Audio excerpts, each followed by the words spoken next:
Hello. Almost didn't notice you there.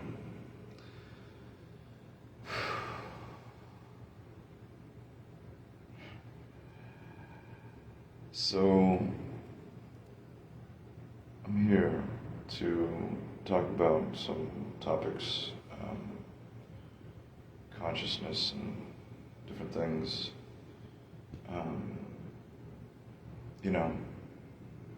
I think that consciousness is not only a context, right, but it is emotions, it is feelings, it is thoughts, it is a language, it is a presence, it is a number of so many different elements.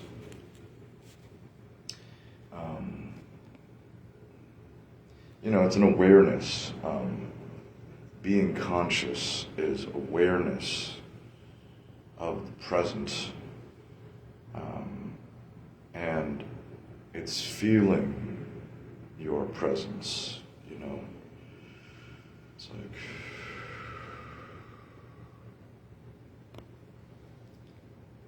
Now, for me, I've been led to teachers of consciousness, teachers of awareness. In a lot of ways, because of my own experiences in life, meditation, I would say specifically, and a very, what can I say, memorable time where I had found just a essence, a kind of emptiness, you might say, from meditation. I had found, let me put this here, let me see.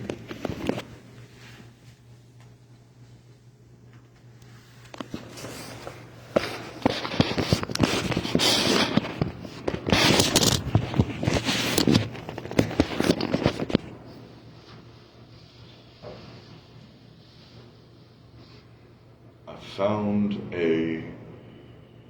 emptiness. I found an emptiness through meditation, a blissful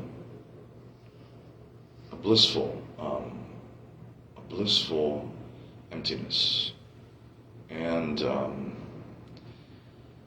it led me to so many different teachers.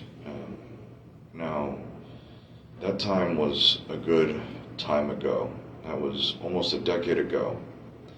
And I, since that time, have, been to many places, been overseas, I've been at sea, I've been working, I've been doing a variety of things,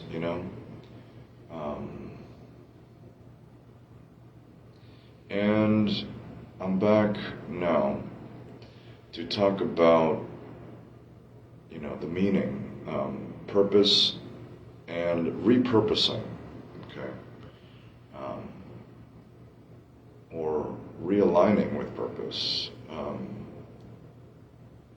Because we all need direction, we all need clarity, we all need some kind of, orienting goal, a life purpose, a life project. I was listening to this one video about a unifying life project. Because as we go through life, we have to reorient, we have to realign, we have to rediscover purposes, we have to rediscover motivation and passion. We have to rediscover, what makes us move, Now, I think family for me has been, such a motivating factor. not only the presence of my family, but my family's dreams, my family's aspirations, the intangibles, the goals, the different, what can I say, objectives in our life. And,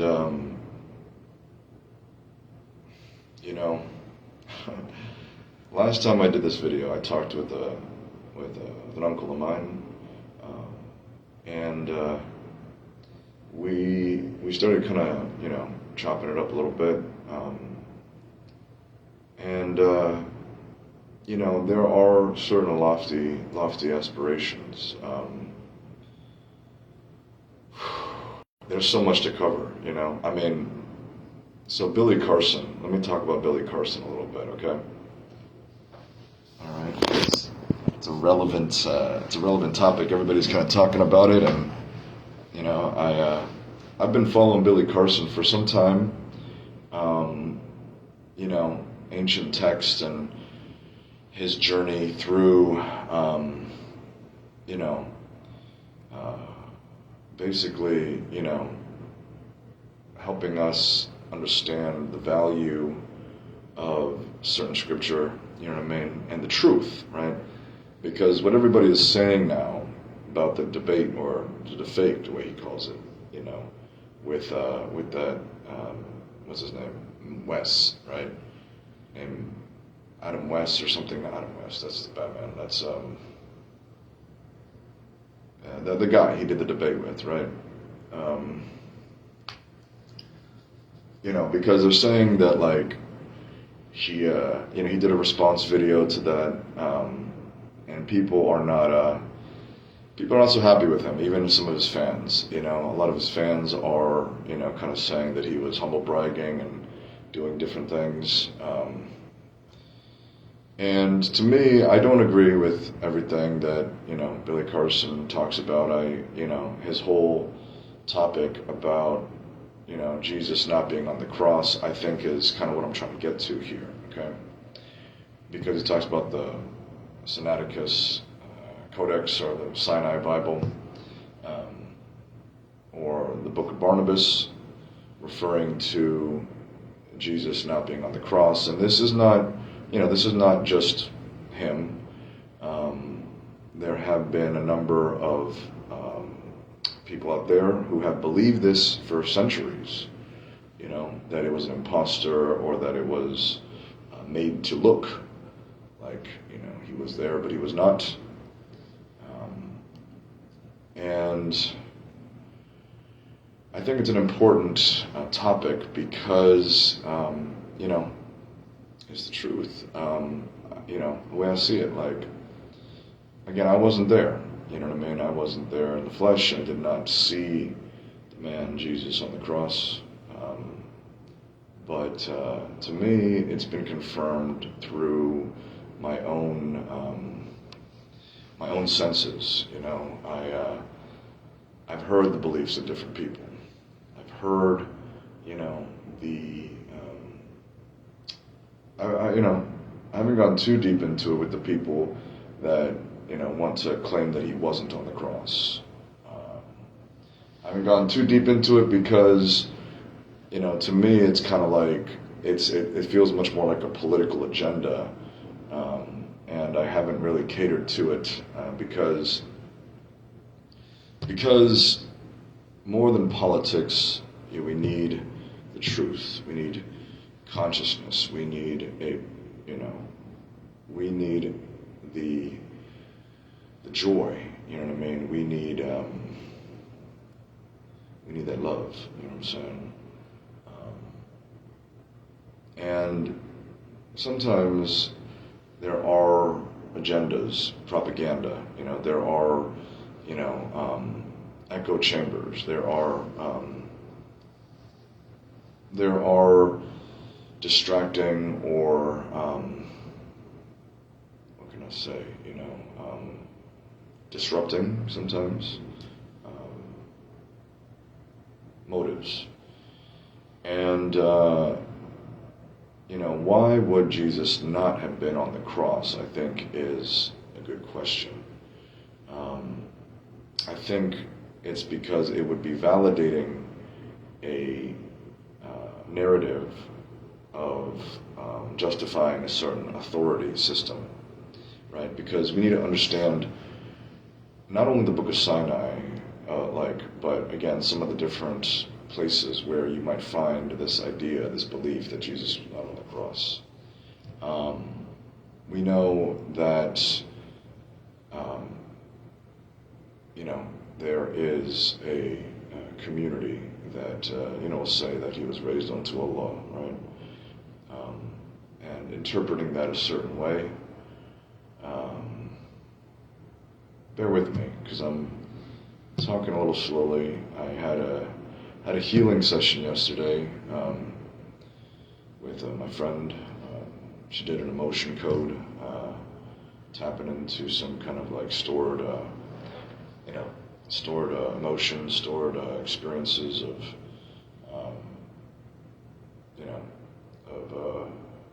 limiting beliefs.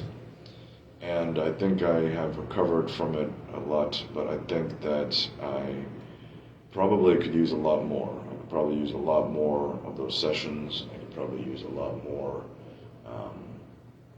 of the love language of physical presence, in the sense that, I'm gonna go ahead and jump here to the topic of conscious courting, okay? This came to me because, again, it's kind of like centered in my family's history, my mother, right, she loved this book, I Kissed Dating Goodbye, because she was, matched. She was brought together with my father.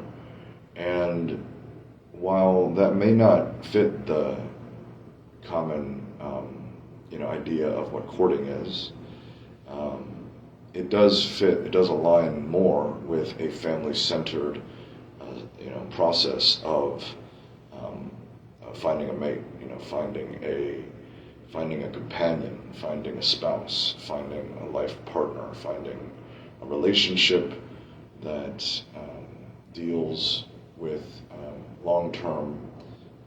the long-term road. Okay,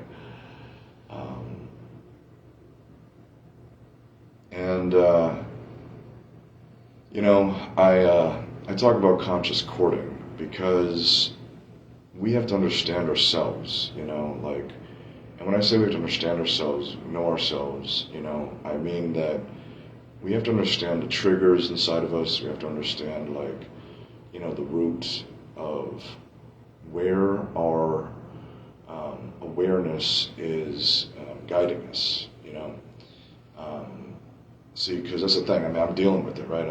I did my emotion code yesterday, and I feel it in different ways. We're all connected, and sometimes the pain or the stored emotions of whatever it is we've been through kind of binds us. And I say bind, not bonds us specifically. I do that intentionally. I do that because when we bond, it is a choice that we make versus a bind that is kind of brought upon us. Okay? So now, let me take just a moment here for you to let that seep in.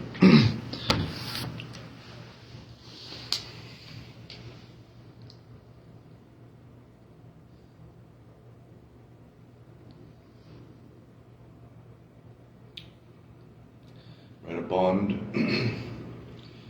bond is a conscious relationship. It's something that attaches us. Again, I use that word intentionally here because the bond of attachment is necessary for families. I read this book some time ago. I don't believe I finished it, but it was called High Risk Youths. Okay.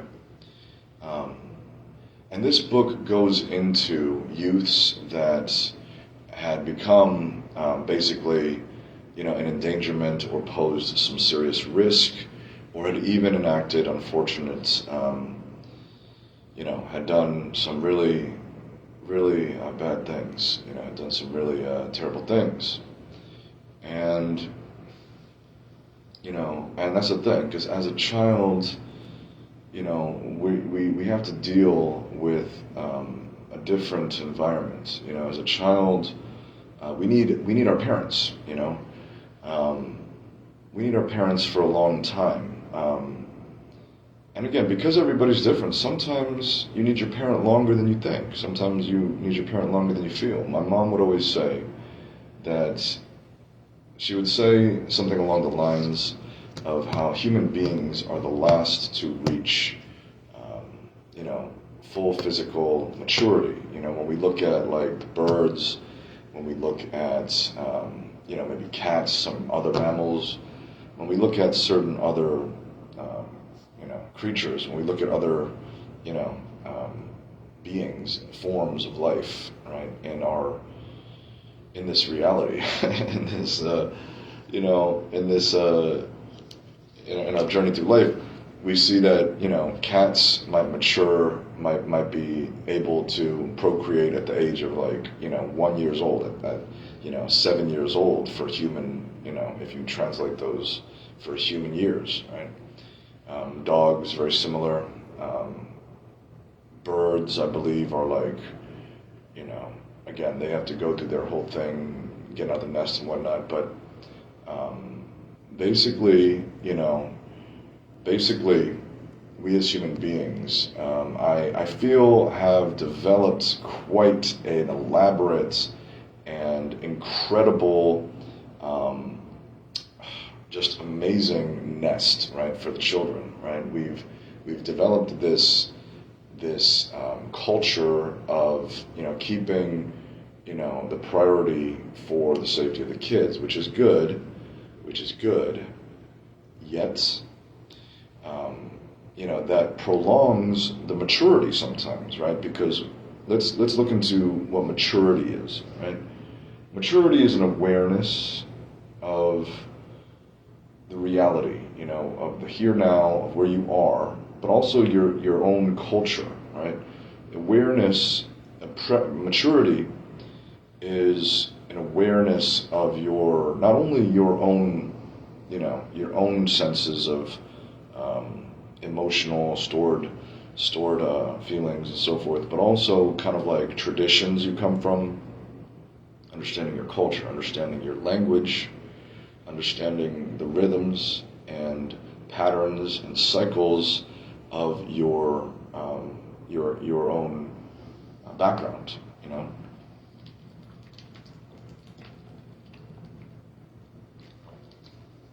Now, so for me, right, I'll talk about myself a little bit here on history. So for me, family values, unification, reconciliation,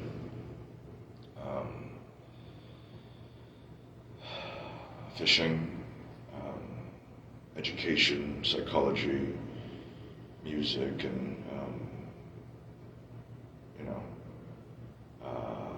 it's all been part of my family's tradition.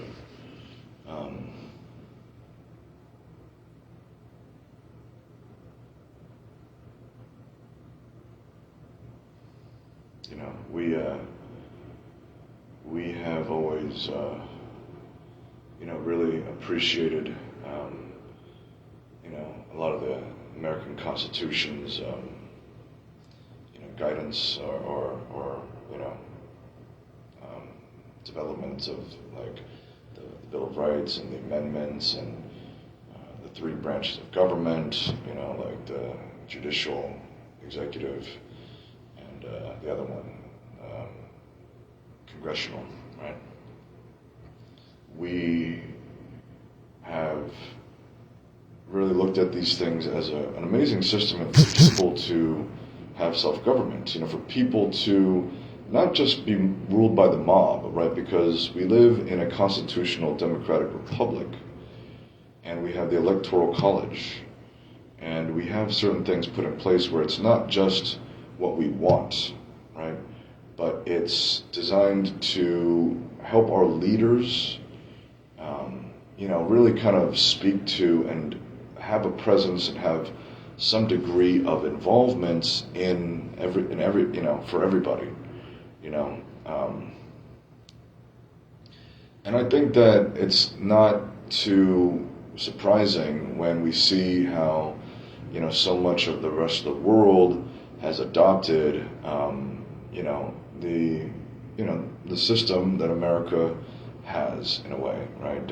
People will espouse democracy as an American system, and it's not entirely wrong, but, again, democracy is what put Jesus to death on the cross, and we can get back into that topic in a little bit, but democracy is what put Socrates, to death by the cup of hemlock. I've heard before how Socrates is what got Hitler in power. So democracy, getting what we want is not always what's best for us, right? That's the simple point I'm trying to make here, A lot of times what's best for us is not what we think, A lot of times what's best for us is something out of left field, blessing in disguise,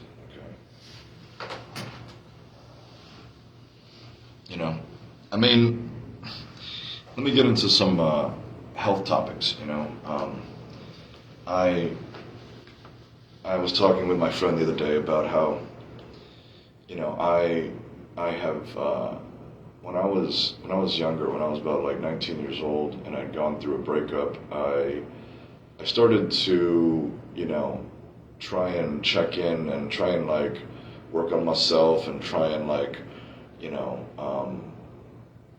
redefine my values, I felt like I had to. I felt like I, shouldn't just, that's one of the values of my family. We call it the blessing, right? It's a lifelong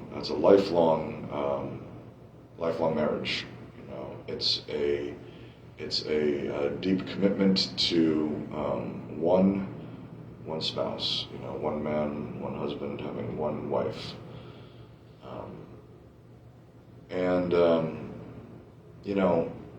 It still feels to me like a very valuable blessing, like a very valuable engagement, because there's so many sides to what it is. The blessing is is more than a ceremony, but it is a marriage of sorts that generally leads to a legal marriage, but does not always. It's a religious marriage, basically, or a spiritual marriage. It's a bonding of two people through family involvement and support and consistency that is geared toward ending in family, in having your children have a supportive environment.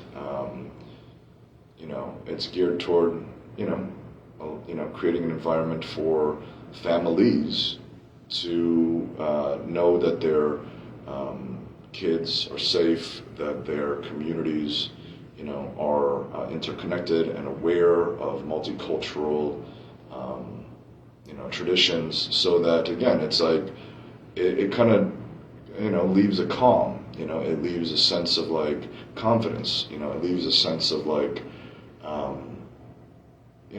peace,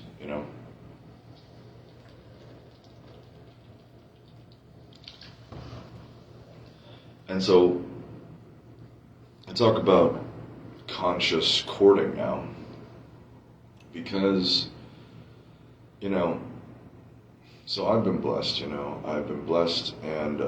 I've spoken so much about this story that it's time for me to, do it differently. I've been doing it differently because,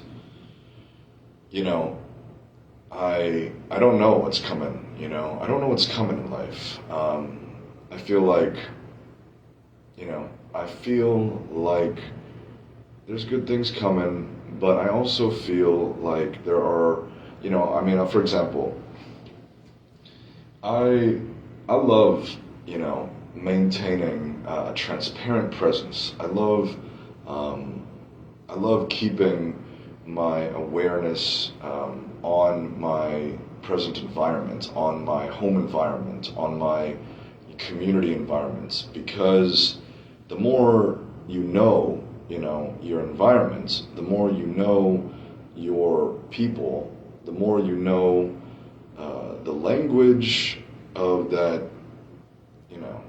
process of journeying through life, the more you trust, right? The more you trust yourself, the more you trust your environment.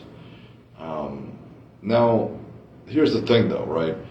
Because we have this technology that can bring our attention, can bring our awareness to other things in the world, through the news, through media, through social media.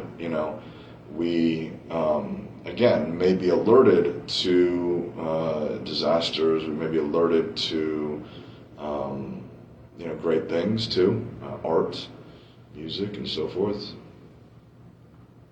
But it could cause us alarm. It could cause us different things. And I, of course, am also subject to technology. I've recently been talking about how, for me, embracing it feels natural, because I just think it's a good precaution for safety too. You know what I mean? Like if you're in an environment, if you're in an area that generally organizing, your day, right? Checking in with people, letting people know where you are, or,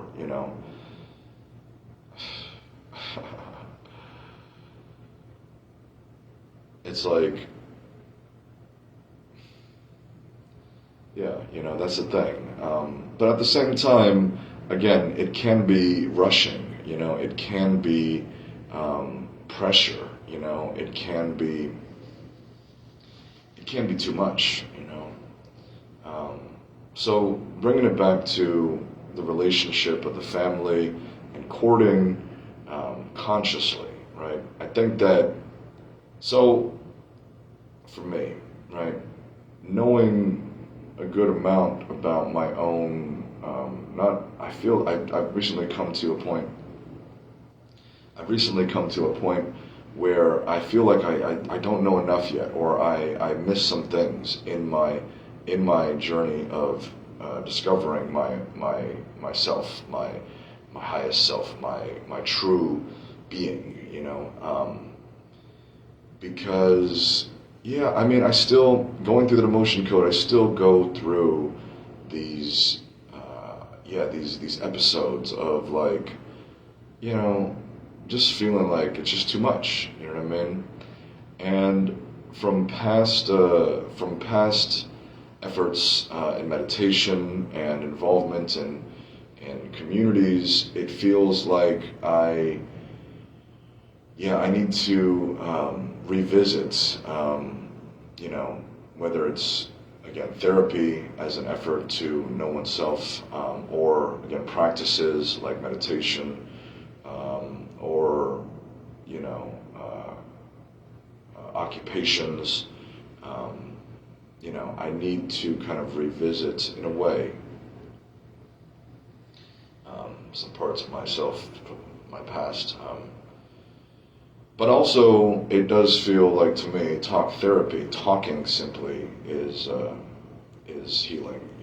Just the baby cries, right? The baby cries, so that. See, let's analyze that here for a second, right? The baby cries for attention. The baby is unconsciously crying to gain attention, to solve a issue that it is going through, right? As the child gets older, as the baby matures into an adolescence, the baby begins to talk. The baby begins to talk, a little bit more consciously, It has an idea of its own identity. It has an idea of its own name. It has a context for itself in an environment so that it can acquire, it can, find the food, find the shelter, find the various things in a way that's a little bit more effective, and can again, proceed, find the safety, find whatever it is, you know what I'm saying, to move smoothly through life.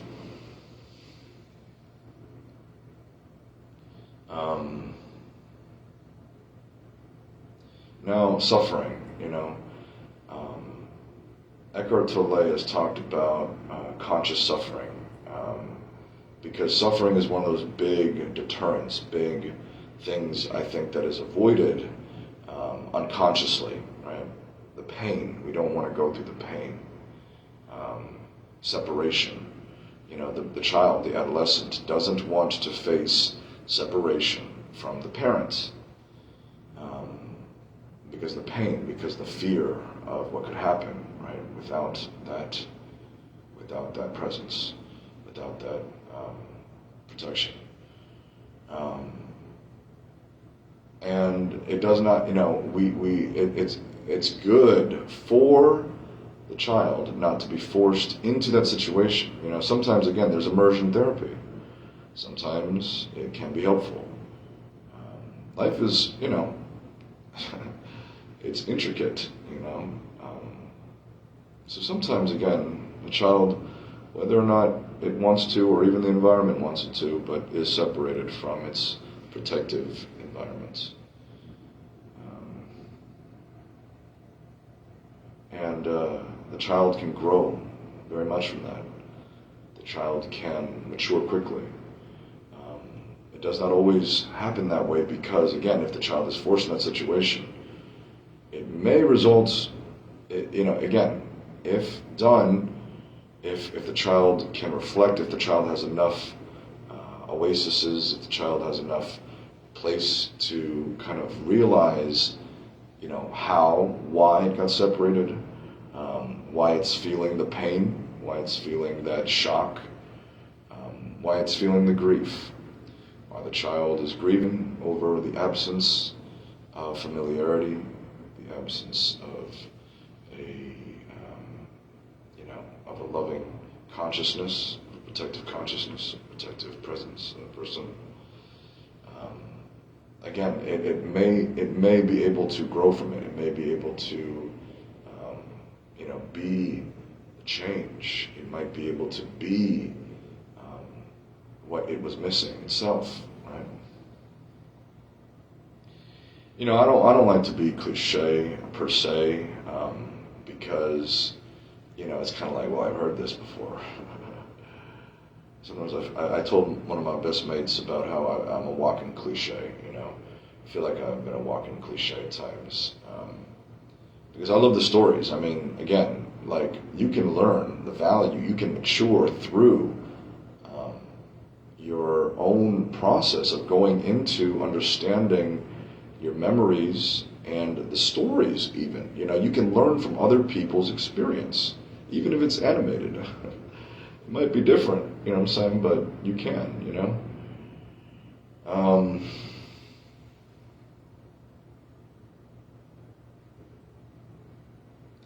Let me take a moment here. I'd like to gaze upon the books. It reminds me of my mother. She inhaled those books, the stories, and she'd always share with us about, all the different things she learned. I don't want to talk about it as a book that she continually brought to me. It's a story about a man and his relationship with his father, and how there has been a culture, right, for men not to talk about their feelings or going through things, to grin and bear it, pull yourself up by your bootstraps, just, mean, this type of thinking. And so a lot of times men find themselves in a place where they're not able to, say, oh, this happened to me, or I need help, or, I mean, again, it happens to ladies too. Don't get it wrong. Don't twist it here. You know what I'm saying? But all over the world, universally, pretty much, I would say, we see that, we value ladies being in touch,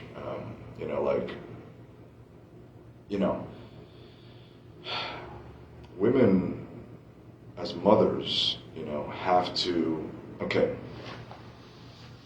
my mother, right, she would talk about this mirror neurons, right? The child, sees itself in the mother, right? The child mirrors the mother. And, eventually is divided from the mother. Eventually the mother does need to let the child go to school, let the child go to college, let the child, find its family, find the mate, there's a separation.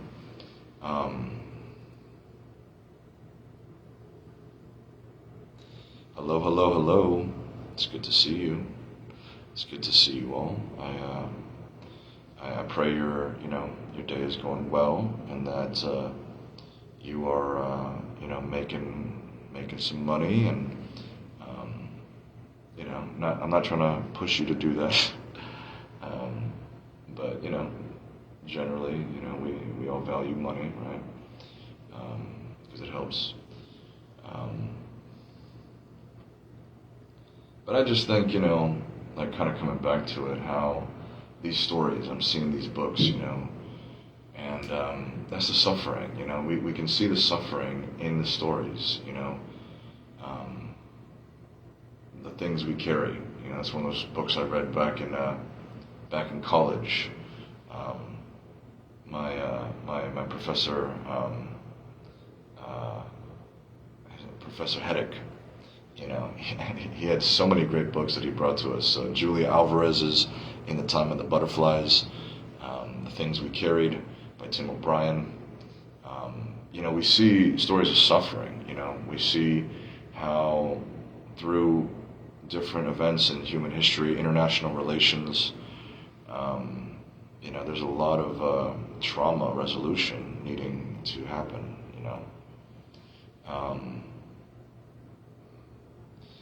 Because, again, like for me, what is the destination, right? We ask ourselves, The World According to Garp, The World According to Garp, A Prayer for Owen Meany, The Fourth Hand, all great books by John Irving, right? And one thing about John Irving that is well known is that he begins with the ending in mind. He's always he said one time about how if he doesn't know the ending of the story, he can't start writing. I've heard this before in other writing communities.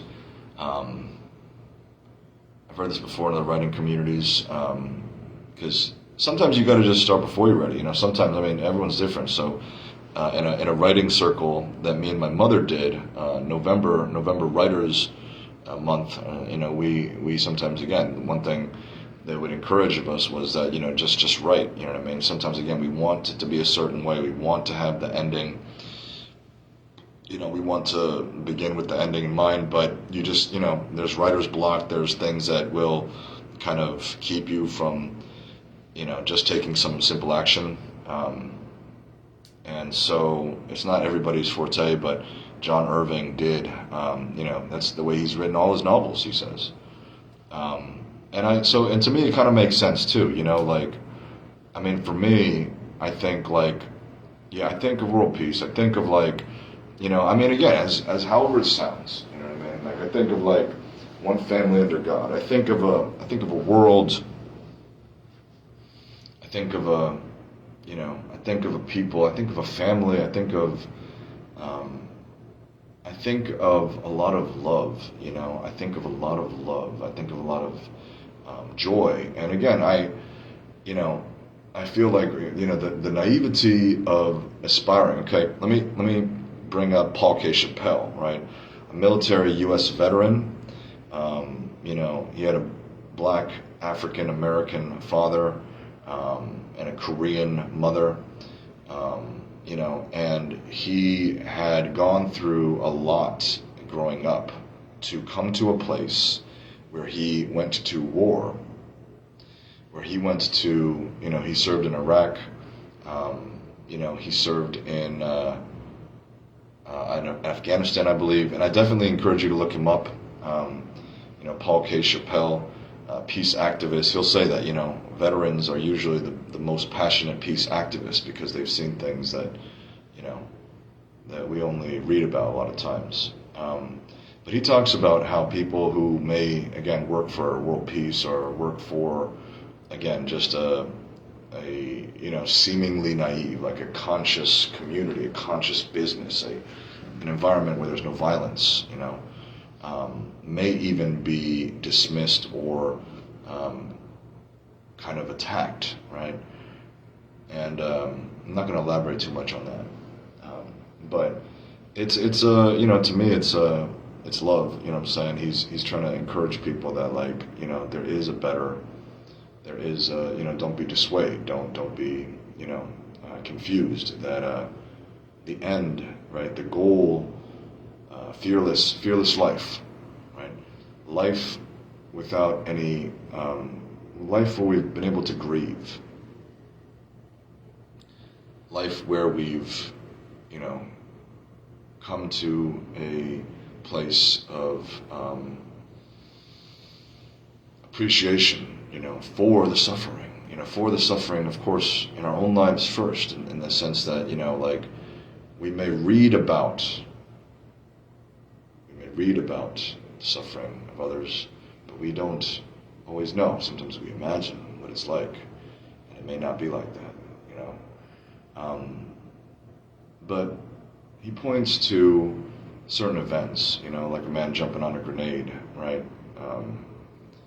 As a means to save the troop, as a means to save the crew. And, the natural instinct of human beings to be there for each other, to, sacrifice, you know what I mean? So, I think that, like, we cannot dismiss those things. Sometimes, again, it's the dark soul, right? It's that end.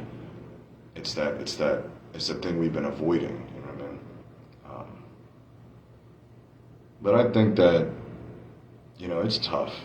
And I mean, it gets easier, you know what I mean? But, like, let me just tell you about this conscious courting, this, conscious companionship, you know what I mean? Like, myself, I've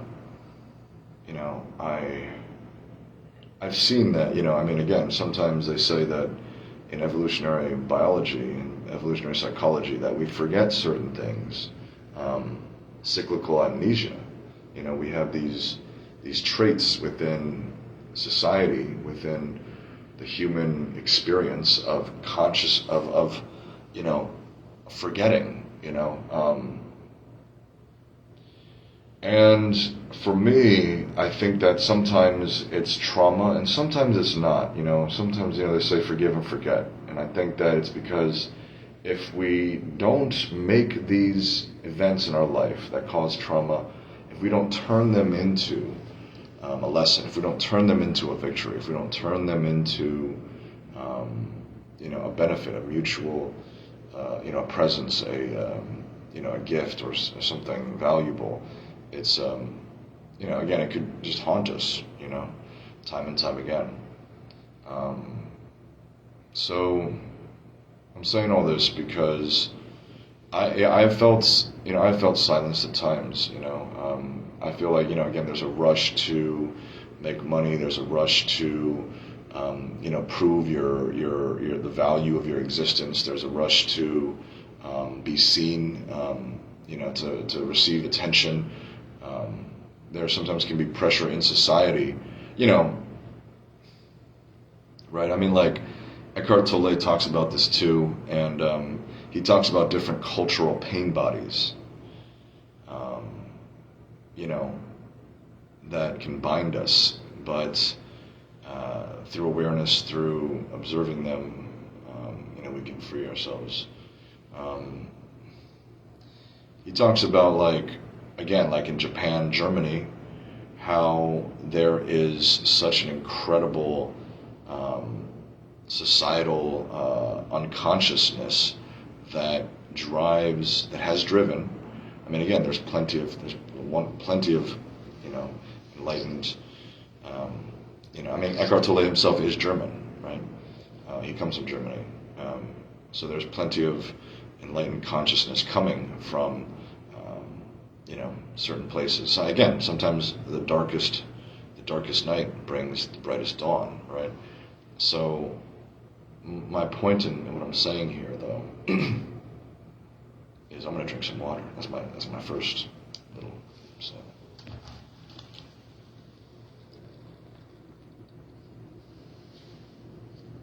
I'm fasting today. I've revisited my practice of fasting, because I needed to revisit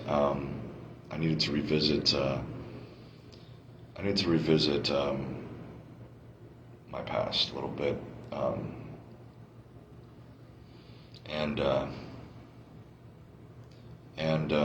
deal with it. You know what I mean?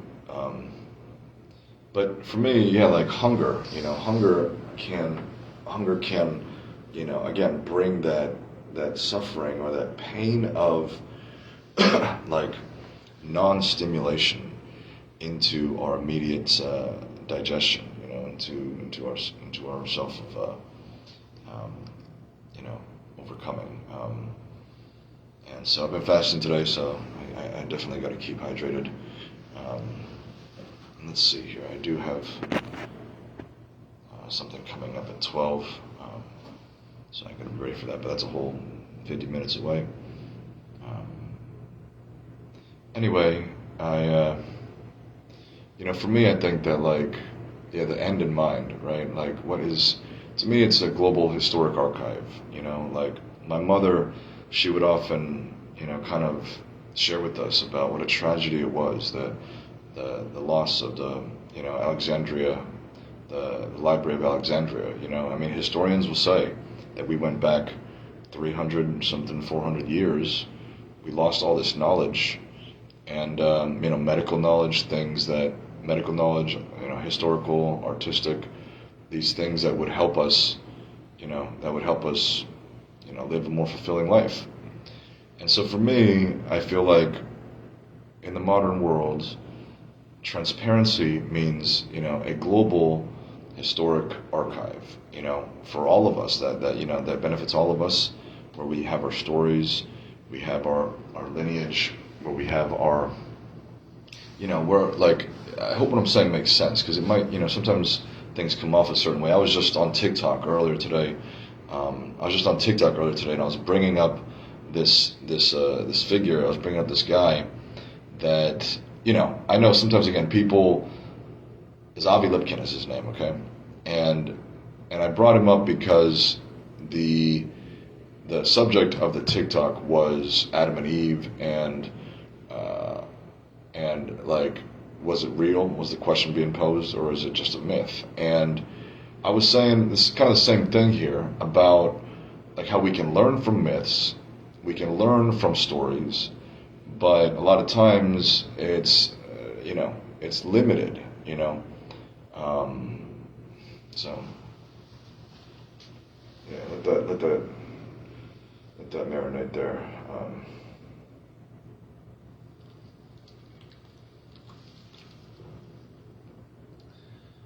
I don't mean to, like, for me, right? Like I don't mean to. What can I say? I mean,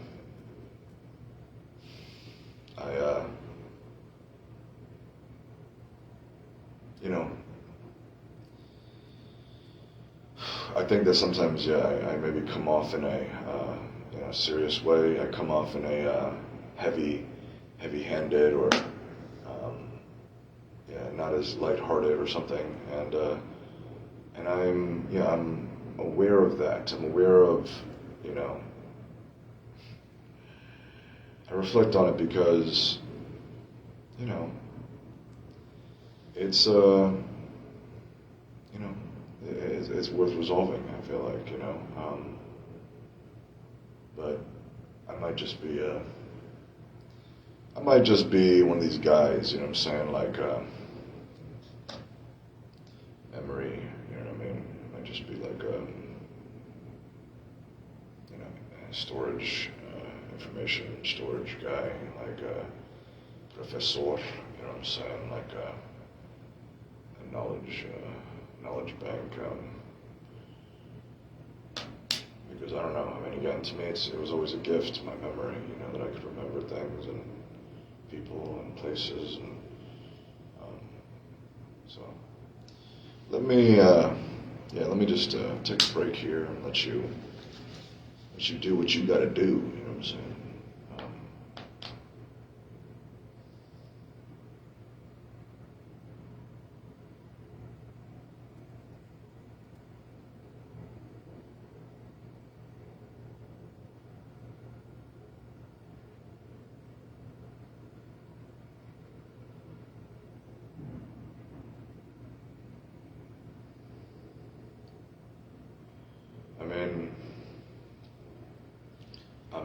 Amen, Aju, Aho. The language, man. Let me say it's the language. You know what I'm saying? Like, I mean, what's a salvation?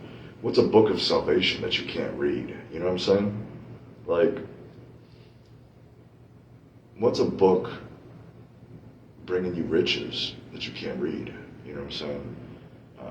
Language is, I mean, language is a big part of it. You know what I mean?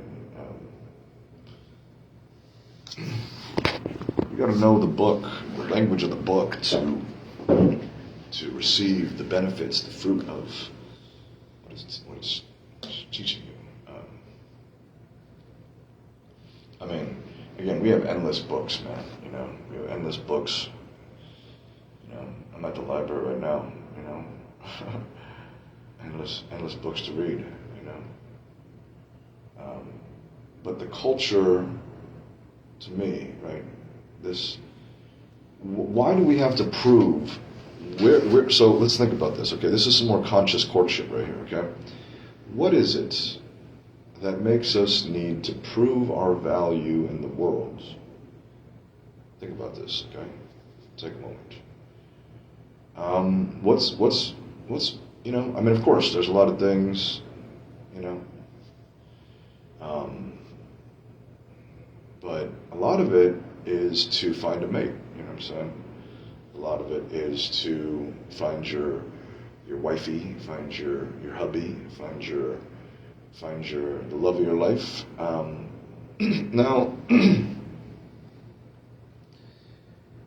and so you got to be aware of that. It's not like, I mean, it's just a natural instinct. I mean, like, if you're perceived as valuable or beautiful, or, if you're understood as, a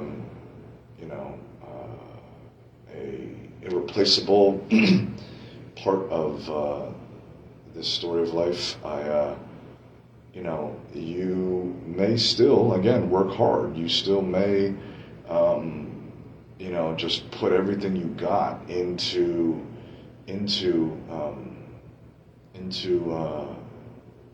nourishing that love. You know what I mean? But you may again, if you're not aware of the consciousness of where it is, what's driving you, you may again simply be motivated for the sex. You may be motivated just for the stimuli, for the pleasure, and again, these things are not wrong I mean, I'm saying you have to understand, right? Because, like, if you, again, sometimes you just got to go through it. Sometimes you got to see it's not just You know what I mean? It's but I'm just saying, you don't want to be driven into a loveless marriage. You don't want to be driven into a sexless marriage. You don't want to be driven into an empty, unfulfilling, kind of absent, divorce. You don't want to be driven into, certain things. I mean, you want to consciously understand yourself. You know what I mean? You want to understand your motives, understand your aversions. You know what I mean? Understand how to find that sustainable relationship. Find that balance. You know what I mean? The joy of sharing a presence, people watching, right? Joking about what you see. You know what I mean? Reminiscing, maybe. Reminiscing about what you've overcome, you know what I'm saying, or dreaming about where you're going to be, cooking together, you know what I'm saying, you know.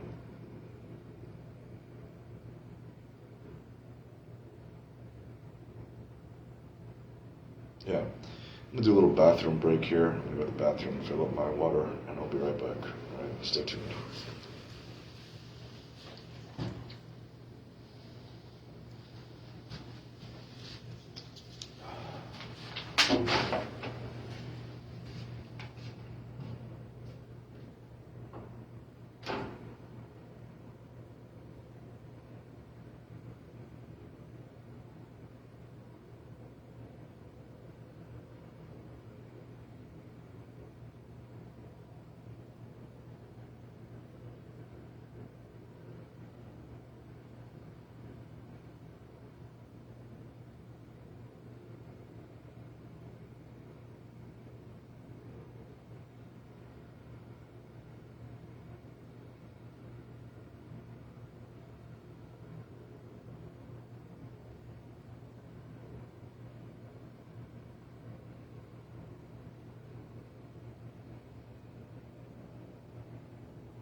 Okay, so I'm back. All right, so now again, conscious, right? Courtship, right? Conscious marriage, conscious life. You know what I'm saying? All right. Yeah, one thing yesterday I was breaking down in my emotion code session was how, I guess, for me, I have felt, I have been so grateful for the people who have come back to me in my life and have shared with me how I was able to, be of some kind of, I was able to be of some kind of help in their life. It's moved me a lot. But I know, so I know that I've, had an impact in different places and different people, and it's of course, like, it's like, there are so many wonderful things about it, when someone tells you, like, you've done something good. But in my emotion code session yesterday, I kind of got to this place where I don't, I need to, I wanted to kind of bring myself back to, doing the right thing, like, helping leave a good impact, like helping you, again, like, become the best you, like, become conscious of your deepest dream, you know what I mean? For you to, again, face whatever it is, the biggest fear, or again, maybe just take the time you need to relax, you know what I'm saying? Because, while there may be far more things that bond us, that are common to us, each one of us is so, profoundly unique. And so, that's the thing. I guess I'm sensitive to that uniqueness. I've always felt that going back to the health thing, right? Like, because I don't even think I finished what I was saying there, but going back to the health thing, I feel like I discovered, this condition, that I was never formally, diagnosed with, but it made me feel like, again, I just, I'm saying this because, like, you can look at certain kind of typical, certain, maybe long-standing conditions that people deal with, right? And you might think to yourself, you might think to yourself, what, like, you might not even think anything of it, right? But I'm saying this because it's like, what is the best for each of us is different, you know what I'm saying?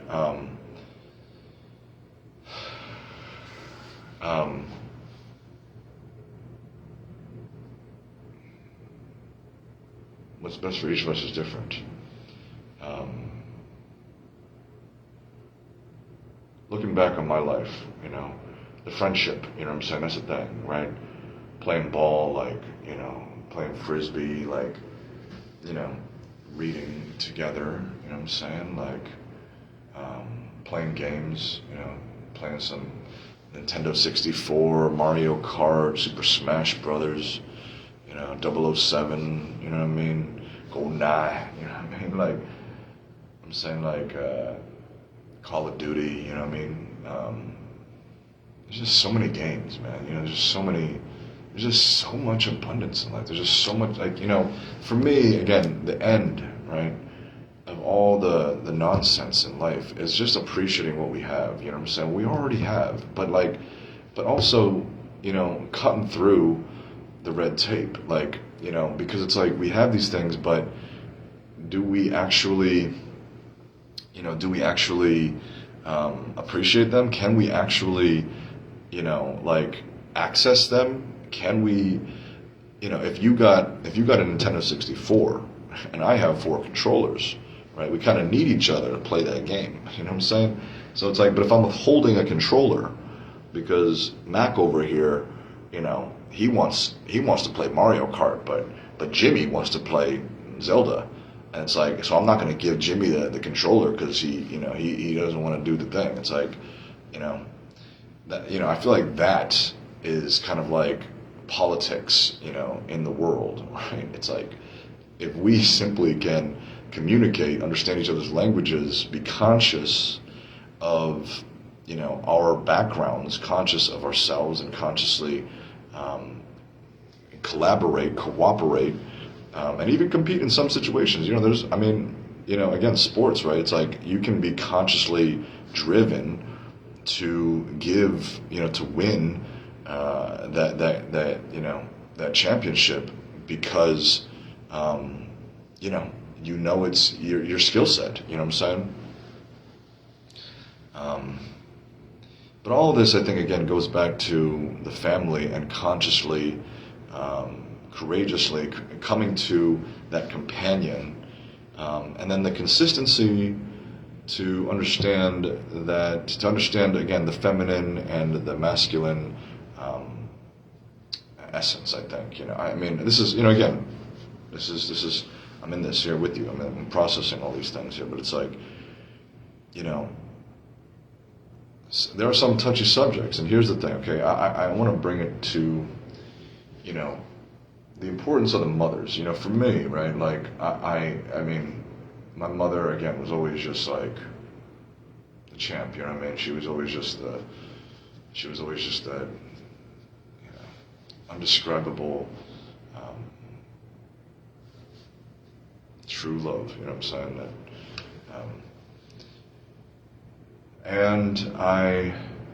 So I think about mothers a lot. I think about like all the different mothers. I think about my adopted mother. I think about like the little mamas out there. I think about like what I'm saying, like, because to me I think it's natural for the mother to. Let me take a breath here.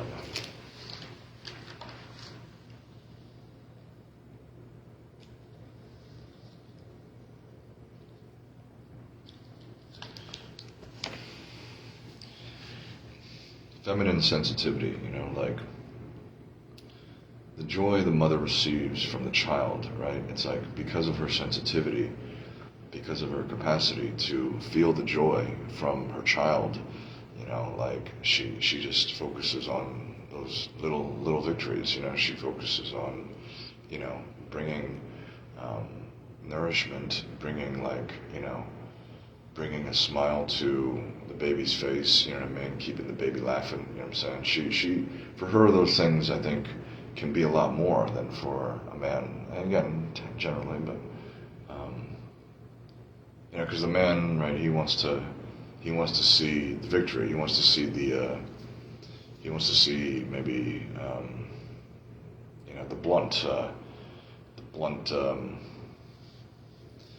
success, you know what I'm saying? The masculinity, right? So that's the thing, right? Because going to the core on things, right? Like,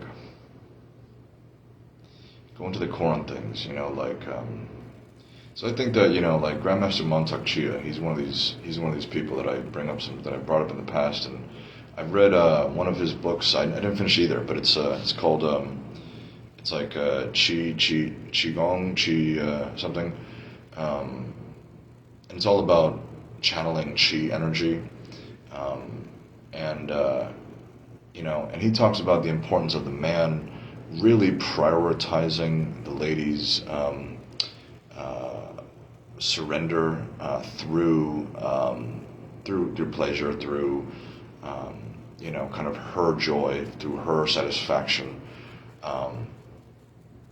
Kind of really bringing, prioritizing her, prioritizing her as a means, to a mutual satisfaction. Because again, ladies feel from the man a lot of times the things, right? And the man, maybe he's less sensitive, maybe he's become jaded, maybe he's blocked himself off, maybe, so we must, that's the thing. I feel like when you're courting, right? Like when you're courting a lady, speaking to the gentleman out there, I think that it could be I mean, basically staying present, I think, is one of those biggest things because, I mean, you can learn again that, like, you can plan, and make God laugh. You can plan to, have all the, what I'm saying, like, success and material things to provide for her and the baby, and it wouldn't be wrong, what I'm saying? It wouldn't be wrong. You might, but here's the thing, right? You might not get to that place. You might date for a little while. You might go out to dinner. You might you might enjoy each other's company, and maybe, you get so excited you just kind of rush things along, and you get that baby, but then all the pressure from school and all the pressure from your environment about how to raise that child, there's just too much for the both of you. And you then have to, go separate ways, and, maybe the man who built up all that money, loses half of it in a divorce, and it's like, well, you might be like, well, we got our baby, we got, we're blessed, right? But, again, maybe you can, forego that. Maybe you can, forego, I'm saying, the loss of the divorce, I'm saying, that's what I'm saying. Yeah, like, to me, it's it's the same. It's like every time a baby is born, it's like, sacred soul, what I'm saying? So, I mean, it's like, we got to deal with these things together. That's one of my main points, like, conscious courtship and, like, the family, you know what I mean? Like, so let me break down courtship a little bit here too, okay? Courtship, right, is, I think, most typified in the man asking the hand of his lady from the father. That, I believe, again, you could say it's dating, right? But I think it is most well known as the last step in courtship because, again, there's family involvement.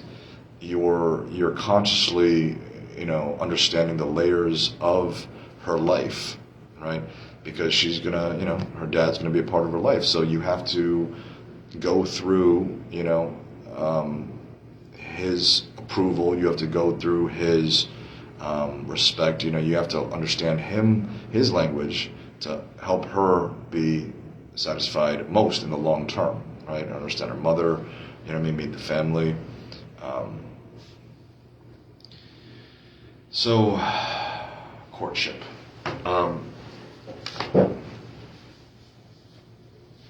What's the difference, you might be asking yourself, between dating and courtship? I think a lot of it is pretty much consciousness. I think a lot of it is, to me, a lot of it is, it's maturity. Courtship is long term, is long term vision. You know what I mean? Dating is kind of like attention seeking. Dating is like, a lot more short term. So I'm gonna just go ahead and let you deal with that right there. I'm gonna come back to this, but I'm gonna let you deal with that.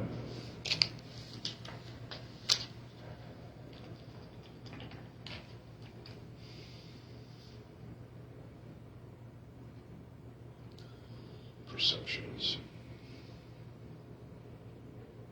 Yeah, there's some weird beliefs out there, Some weird beliefs.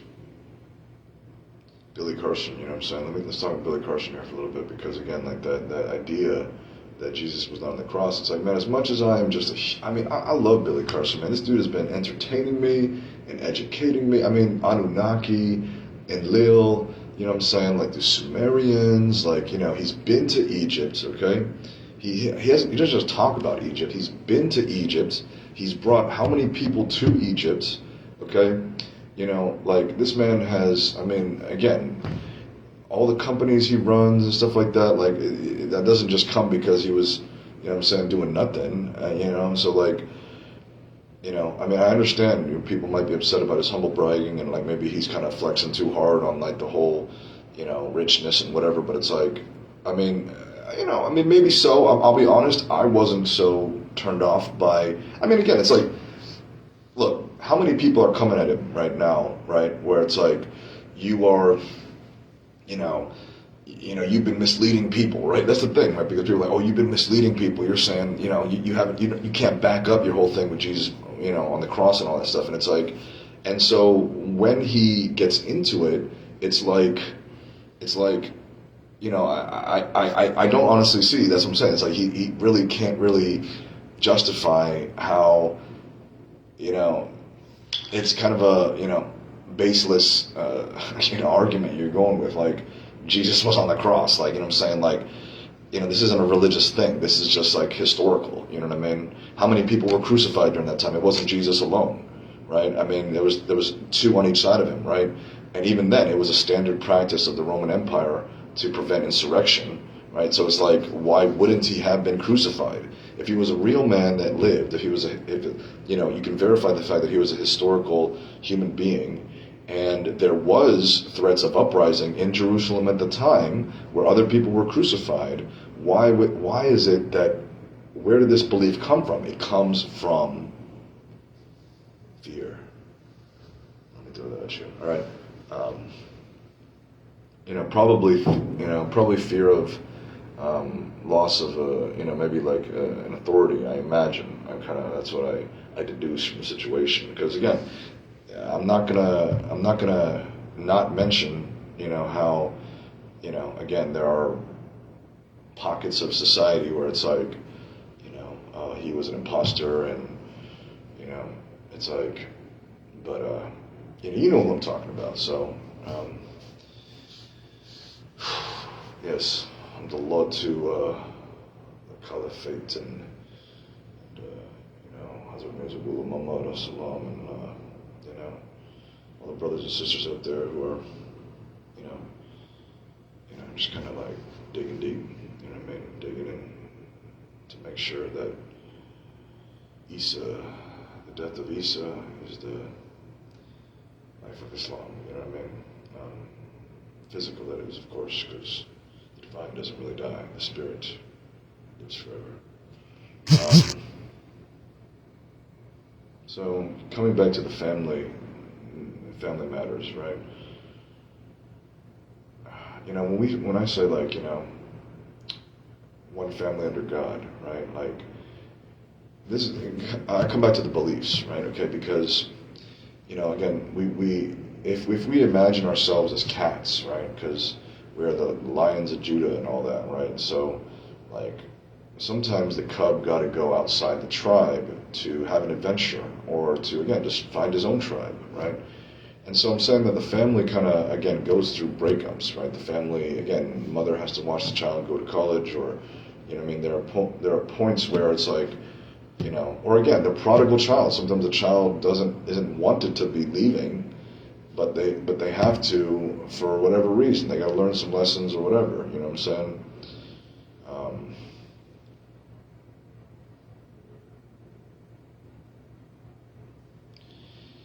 Yeah.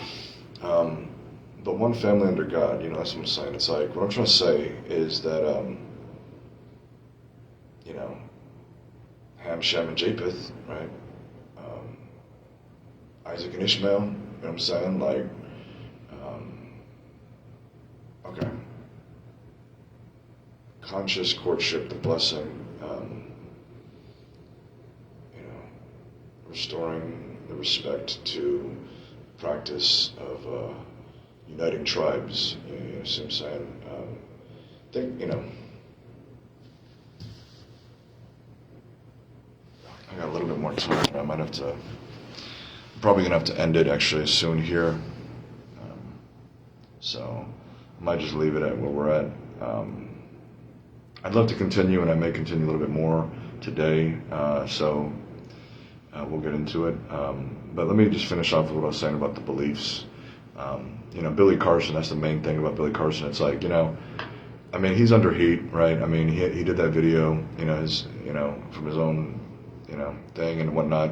Um, again, when you look into it, right, he had just gone through pneumonia, yeah, and so it's like he was, it's one of his best friends, he says it was one of his best friends, this guy that, the West guy, and all I'm saying, all I'm saying is that, there are weird beliefs out there, and as this relates to courtship, you know what I mean, and conscious companionship, I think that, the beliefs that we are, separate aliens, right? Like that, that this group of people or that group of people is, from this kind of different thing. I don't know if you know what I'm talking about, but maybe I'll have to get into this more specific later because, there are beliefs out there where it's like, but again, one family under God, and not only that, even if they're hypothetically speaking, right, the Enlil, the Anunnaki, or some kind of alien race was, splicing the genes, and we, have different, whatever. It's like it's abundantly clear that we're hybrids now, anyway. So I'm gonna leave you at that. I appreciate you watching. Please share. Let me know what you think. And much love. Talk to you next time.